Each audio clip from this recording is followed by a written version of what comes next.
Hello and welcome to my wrap-up. This is books 11 through 15 that I read in 2017. The 11th book that I read was for uni and it was Beowulf. We don't really know who wrote it or when it was written, but it is the first epic poem ever, and it was probably written like in the 500s, maybe? We're not really sure, but around that time.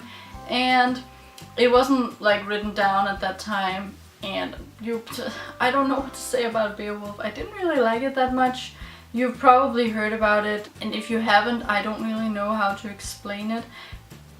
It's about Beowulf who has to slay monsters, I think. I didn't really enjoy it that much, mainly because it was really difficult to get through, and I don't know what it was. It was just hard to understand, and it wasn't my thing. The 12th book that I read was The Austere Academy by Lemony Snicket, and this is the 5th book in a series of unfortunate events, and I loved it. I love this series so much, and I'm so happy that I'm finally reading it.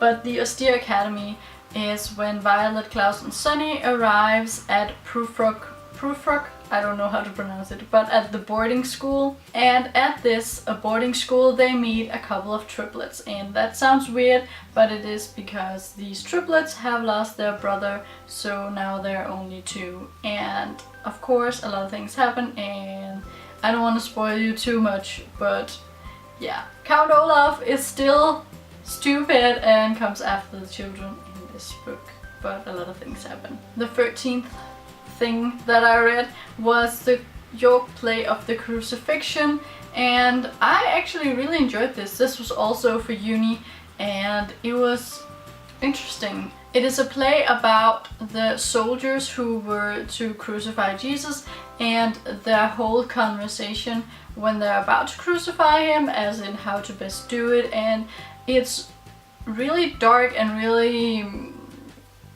kind of scary the way they talk about it, because they talk about killing a man like an everyday job, and some people would say it's fine because they didn't know who Jesus was, but kind of throughout this play they're starting to realize that maybe Jesus is not just a man or a criminal, but maybe realizing a bit who he is. But still, no matter what, it shouldn't be. It's scary that they talk about killing a man in like a, oh, what are you doing today? Oh, I'm just killing this man, crucifying him, how can we do it best? And that is kind of scary, but also really thought-provoking, and I actually quite enjoyed it.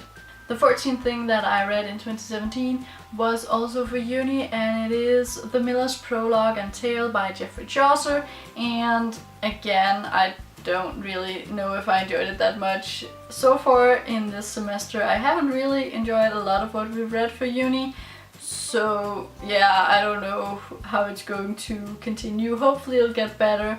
My literature and English class this semester is called Literature Through Time, so hopefully it will get better when we don't have to read things that are so old, and hopefully it will just in general get better and be things that I enjoy.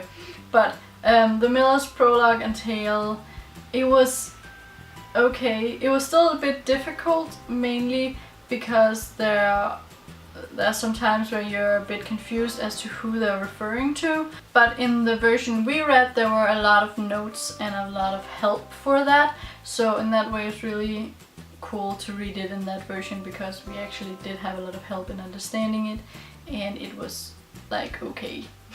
And the 15th thing that I read in 2017 was The Ersatz, I have no idea if that's correct, The Ersatz Elevator by Lemony Snicket, and this is the 6th book in a series of unfortunate events. Still about Violet, Klaus and Sunny, but this time they are with Esme and Jerome Squaler, a married couple who are very in, and like especially Esme really only cares about being in with everything and really decorating her house and doing everything that's in. And of course Olaf is coming after them again, and stuff happens. And again, I don't want to spoil you, this is the 6th book out of 13, so I could easily spoil you for things, but yes, I loved it. So those were book 11 to 15 that I read this year, and this year is a good reading year so far, and I didn't really expect it because going back to uni there are a lot of other readings that I have to do, so I don't read as much for fun as I would like to, but I still get some reading done, which is great. And yeah, that's it. If you enjoyed this video, don't forget to give it a like, comment and subscribe. Tell me what you are enjoying in this year so far and what you have enjoyed, what you're looking forward to, stuff like that. I would love to hear it down in the comments, and hopefully I'll see you next time. Bye bye.